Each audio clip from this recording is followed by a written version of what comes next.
Hi all, this is my Logitech MX Master 4 unboxing video.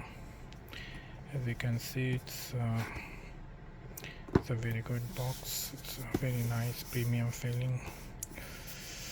So let's unbox it. First you have to open this up and then it will come out like this.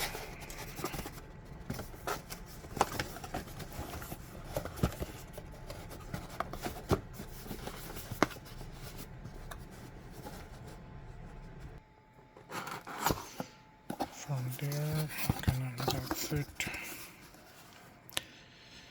and this is all you can get from here.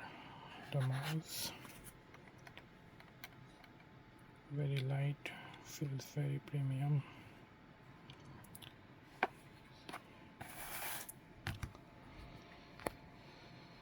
And you'll get a dongle here. It's a USB-C dongle and some manual, or I'd say paperwork here. This time there's no USB-C cable, so that's pretty much it. Thank you for watching. Have a good day all.